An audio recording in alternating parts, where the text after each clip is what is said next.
Art چار پہیوں پر۔ برطانوی آرٹسٹ اینڈی سینڈرز مختلف اشکال، رنگوں اور ماڈلز کو یکجا کر کے اپنی پسند اور خواہش کے مطابق جدید بنا دیتے ہیں۔ جب وہ جنوبی انگلینڈ میں اپنے سب سے اہم پروجیکٹ ٹیٹنس کے ساتھ سڑکوں پر 2-4 چکر لگاتے ہیں تو کار ڈیزائنرز کے دلوں کی دھڑکن تیز ہو جاتی ہے۔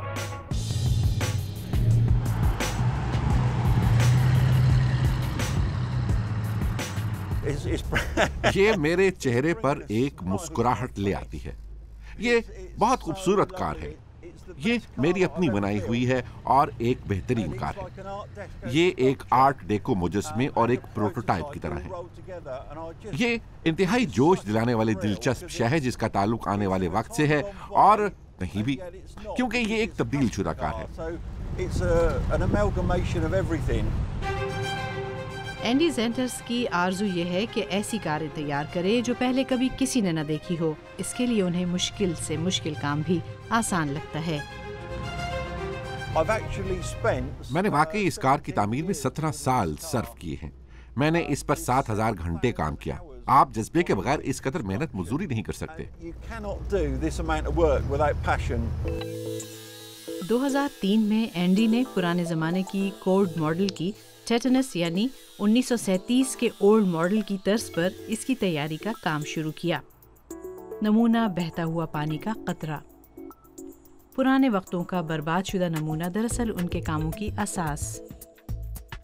اس پیجو ٹرانسپورٹر کی 1940 کی دہائی کے ماڈل کی طرح اینڈی سینڈرز نے اسے دیکھا اور اسے اپنے ڈیزائن شاہکار میٹروپولس کی شکل میں تبدیل کر دیا۔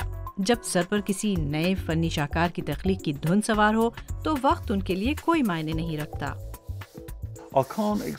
جب میں اس قسم کی کار تیار کرتا ہوں تو مجھے جو ترغیب ملتی ہے اسے میں الفاظ میں بیان ہی نہیں کر سکتا۔ یہ ایک طرح کا نشہ ہے۔ یہ از خود کوئی فنی شاہکار نہیں، دلچسپ بات کچھ نئی تخلیق کرنا ہے۔ یہ ضروری نہیں کہ یہ کار کتنی اہم ہے۔ وہ 9 عمری ہی میں اپنے والد کے گراج میں کاروں کی تزئین و آرائش کیا کرتے تھے۔ 1984 میں جب یہ اس گاڑی کے ساتھ سڑک پر نکلے تو یورپ بھر کی پریس کی توجہ کا مرکز بن گئے۔ میں 1970 کی دہائی کے کسی سائنس فکشن کار کی طرح کا کچھ چاہتا تھا۔ مجھے نہیں معلوم کیوں، لیکن بس میں نے اسے بنانا چاہا تھا۔ ایک بار جب میرے دماغ میں کوئی آئیڈیا سما جائے تو میں بس اسے مکمل کر کے ہی سکون لیتا ہوں۔ جیسے ہی ان کی ایک کار پر فنکاری ختم ہو جاتی ہے، یہ اسے فروخت یا نیلام کے لیے رکھ دیتے ہیں۔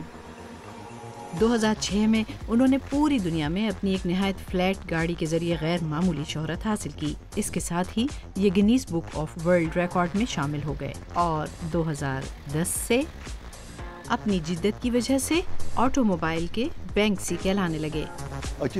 میری خواہش تھی کہ میں بھی کاروں کو اتنی ہی تیزی سے تیار کروں جیسے بینکسی اپنی گرافٹی کو کرتے ہیں۔ جب انسان اس طرح کے کام کرتا ہے تو اس کا مقصد کوئی نئی چیز تخلیق کرنا ہوتا ہے اور وہ ہر چیز سے بغاوت کرتا ہے۔ میرے خیال میں بینکسی نے بھی شروعات ایسے ہی کی تھی۔ یہ میڈیا تھا جس نے انہیں اتنا بڑا بنا دیا۔ ہو سکتا ہے اس لیے کہ انہوں نے صرف تفریح کے لیے کیا ہو۔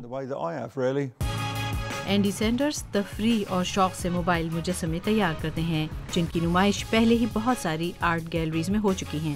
2001 میں ان کی کچھ کاریں حتیٰ کہ برطانوی ٹرنر آرٹ ایوارڈ کے لیے نامزد کی گئی تھیں۔